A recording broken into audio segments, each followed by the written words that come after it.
Welcome back to chapter wise psychology lectures. Chapter number 14 is about developmental psychology. 10 lectures हमारे complete हो चुके हैं. आज स्टार्ट करेंगे लेक्चर नंबर 11.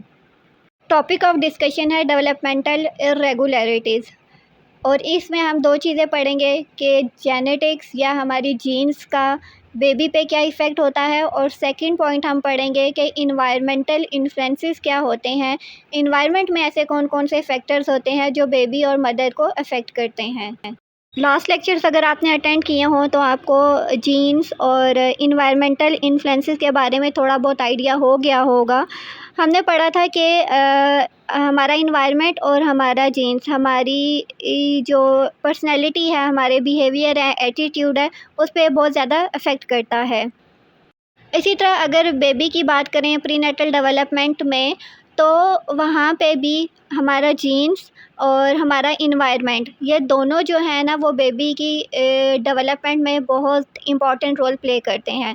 कुछ चीज़ें हमारी जीन्स में हमें मिलती हैं या बेबी पे में ट्रांसफ़र होती हैं, और कुछ चीज़ें जो हैं वो इन्वायरमेंटल इन्फ्लुएंसेस की वजह से बेबी की ग्रोथ एंड डेवलपमेंट पे अफेक्ट करती हैं. तो सबसे पहले देखते हैं कि जेनेटिक्स का फीटस पे क्या इफ़ेक्ट होता है. इसमें सबसे पहले हम पॉइंट डिस्कस करेंगे क्रोमोसोमल एबनॉर्मेलिटीज़ कौन कौन सी हो सकती हैं. बेसिक्स ऑफ जेनेटिक्स में हमने पढ़ा था कि जब कंसेप्शन स्टार्ट होता है तब जो सेल एंटिटी होती है उस पर 23 पेयर्स ऑफ क्रोमोसोम्स होते हैं. अब वो क्रोमोसोम्स जो हैं वो जीन्स पे मुश्तमिल होते हैं और इन पे हमारी हेरिडिटी इंफॉर्मेशन जो है वो स्टोर होती है. फिर हमने डिस्कस किया था कि कुछ कॉमन जीन्स होते हैं, कुछ यूनिक जीन्स होते हैं. कॉमन जीन्स हमारे हार्ट, डाइजेस्टिव सिस्टम और ये सारे ऑर्गन्स जो हैं उनकी वर्किंग करते हैं, जबकि यूनिक जीन्स की वजह से हमारी पर्सनैलिटी, हमारी जो फिज़िकल फ़ीचर्स जो हैं, hair colour, eye colour, height, ये हमारे डिफरेंट होते हैं. फिर हमने डिस्कस किया था कि मदर में XX क्रोमोसोम्स होते हैं, जबकि फ़ादर में XY क्रोमोसोम होते हैं. अगर फ़ादर X क्रोमोसोम ट्रांसफ़र करता है तो फ़ीमेल पैदा होगी, अगर फ़ादर से Y क्रोमोसोम ट्रांसफ़र होगा तो मेल की बर्थ होगी. जेनेटिक इन्फ्लुएंसेस की अब अगर बात करें तो 95 से 98% प्रेगनेंसीज़ जो हैं उनमें बेबी की नॉर्मल डेवलपमेंट होती है. बाकी 2 to 5% ऐसी प्रेगनेंसीज़ होती हैं जिनमें बच्चों के साथ कोई ना कोई सीरियस इशू होता है, और उसका सबसे मेजर कॉज जो होता है ना, वो जीन्स होते हैं या फॉल्टी जीन्स होते हैं. First disease is phenylketonuria. इसको PKU भी कहा जाता है और डिफरेंट तरीके से इसको प्रोनाउंस किया जाता है. अब फिनाइलकीटोनुरिया इस वजह से होता है जब मदर में डिफेक्टेड जीन्स होता है, फादर में भी डिफेक्टिव जीन होता है. जब ये दोनों जीन्स चाइल्ड में ट्रांसफ़र हो जाते हैं तो बच्चा जो पैदा होगा वो PKU होगा, यानी उसको फिनाइलकीटोनुरिया होगा. हम जो फूड लेते हैं ना, उस फूड में फ़िनाइल एलानाइन होता है. फ़िनाइल एलानाइन जो है वो बॉडी में बहुत ज़्यादा हो जाता है क्योंकि उसकी मेटाबॉलिज़म नहीं होती. अब मेटाबॉलिज़म वो प्रोसेस होता है जो कि फ़ूड को एनर्जी में कन्वर्ट करता है. जब फ़िनाइल एलानाइन की मेटाबॉलिज़म नहीं होती तो फिर वो हमारे ब्रेन को डैमेज करता है. जब वो हमारे ब्रेन को डैमेज करता है तो as a result mental retardation होती है. अब जब बॉडी में फ़िनाइल एलानाइन जो है वो बहुत ज़्यादा हो जाता है तो ये वो वाला एंजाइम प्रोड्यूस नहीं कर सकता जो नॉर्मल डेवलपमेंट के लिए ज़रूरी होता है.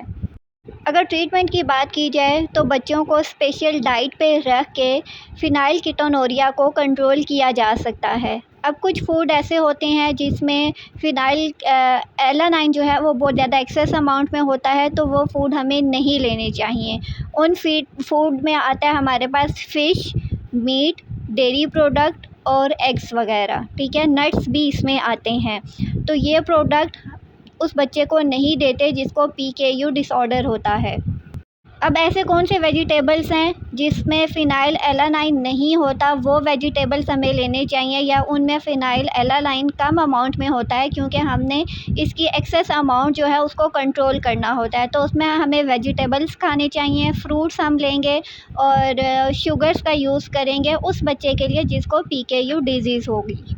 एक तो मेंटल रिटार्डेशन होगी जो कि साइकोलॉजिकल डिसऑर्डर है, और दूसरा जो है फ़िज़िकल सिम्पटम्स की बात करें या फ़िज़िकल फ़ीचर्स की बात करें तो बच्चे का हेड जो है वो नॉर्मल साइज़ से कम होता है। इमेज आपके सामने शो हो रहा है, इसमें भी आप देख सकते हो कि जिस बच्चे को पीकेयू डिसऑर्डर होगा उसका हेड साइज़ जो है वो नॉर्मल हेड साइज़ से कम होता है या छोटा होता है। Next disease is sickle cell anaemia. Picture में आप देख सकते हो नॉर्मल रेड ब्लड सेल्स का साइज़ या शेप क्या होती है और सिकल सेल एनीमिया का क्या होता है। सिकल सेल एनीमिया में रेड ब्लड सेल्स जो हैं वो रिजिड हो जाते हैं और रिजिड होने की वजह से वो ब्लड वेसल्स में स्टक हो जाते हैं, जिसकी वजह से वो बॉडी की तरफ ब्लड फ्लो और ऑक्सीजन जो है उसको ब्लॉक कर देते हैं। कोशिश किया करें कि सारा डायग्राम भी बनाया करें जितना पॉसिबल हो सकता है। अब रेड ब्लड सेल की और सिकल सेल एनीमिया की डायग्राम बनाना बहुत ईजी है, थोड़ी सी प्रैक्टिस करेंगे तो बेहतर से बेहतरीन बना सकेंगे और ये जो है एग्जामिनर पे भी अच्छा इंप्रेशन डालती है और आपको मार्क्स भी दूसरे बच्चों की निस्बत ज़्यादा दिलाती है। Next disease is known as टे सेक्स डिज़ीज़।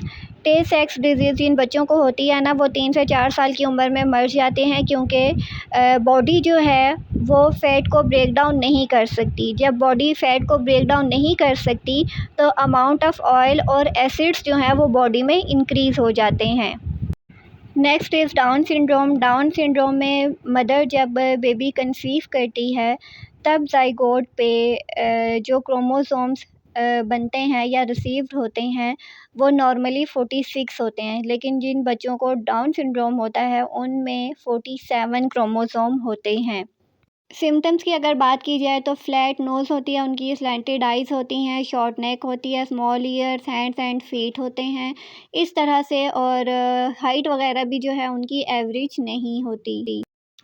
अब इन्वायरमेंटल इन्फ्लुएंसेस की बात करते हैं कि वो कौन से इन्वायरमेंटल इन्फ्लुएंसेस है जो प्री नेटल डेवलपमेंट को अफेक्ट करते हैं, बेबी को अफेक्ट करते हैं, उसके ग्रोथ एंड डेवलपमेंट को डिस्टर्ब कर देते हैं। सबसे पहले मदर की न्यूट्रिशन है।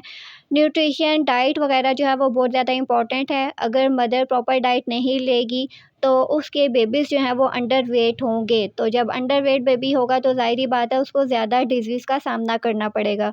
उसके बाद मदर इलनेस है, मदर को डायबिटीज़ है, सफ़ाइलस है, ब्लड प्रेशर है, कोई भी ऐसी डिज़ीज़ है तो वो बहुत ज़्यादा बच्चे की ग्रोथ एंड डेवलपमेंट पे अफ़ेक्ट करती है। उसके बाद मदर्स की इमोशनल स्टेट है, इमोशनल स्टेट भी एक बहुत इम्पॉर्टेंट रोल प्ले करती है। अगर मदर जो है वो हेल्दी होगी तो बेबी भी हेल्दी होगा। अगर मदर जो है वो एंशियस रहेगी, टेंस रहेगी तो उसका बेबी बहुत ज़्यादा इरिटेबल होगा और उसमें स्लीप भी पुअर होगी और ईटिंग हैबिट्स जो हैं वो भी पुअर होंगी। उसके बाद यूज़ ऑफ ड्रग्स है, किसी भी किस्म की अगर ड्रग मदर लेती है तो ऑब्वियसली वो बच्चे की मेंटल एंड फिज़िकल हेल्थ दोनों को डिस्ट्रॉय करेगी। नेक्स्ट अल्कोहल है, अगर मदर अल्कोहल लेती है तो ऑब्वियसली वो भी बेबी को बुरे तरीके से इफ़ेक्ट करेगी। उसके बाद निकोटीन है, अगर मदर स्मोकिंग करती है, बहुत ज़्यादा स्मोक इनहेल करती है तो उसकी वजह से भी उसका बेबी जो है वो रिस्क पे होगा। तो ये सारे फैक्टर्स थे जो बेबी की ग्रोथ एंड डेवलपमेंट को बहुत ज़्यादा अफेक्ट करते हैं, और जो जेनेटिक इन्फ्लुएंसेस हैं ना, जिसमें पीकेयू डिज़ीज़ के बारे में हमने पढ़ा, सिकल सेल एनीमिया पढ़ा, टे सेक्स है एंड देन डाउन सिंड्रोम है। ये इंपॉर्टेंट है, एमसीक्यूज़ भी इसमें से पूछे जा सकते हैं और शॉर्ट में भी आ सकता है। अगर लॉन्ग में आता है तो फिर आपने प्रॉपर जिस डायग्राम के थ्रू मैंने आपको समझाया वैसे ही आपने डायग्राम बनाने की भी कोशिश करनी है। कोई सवाल हो कमेंट्स में पूछ सकते हैं। नेक्स्ट वीडियो में मिलेंगे। Till then take care. अल्लाह हाफ़िज़।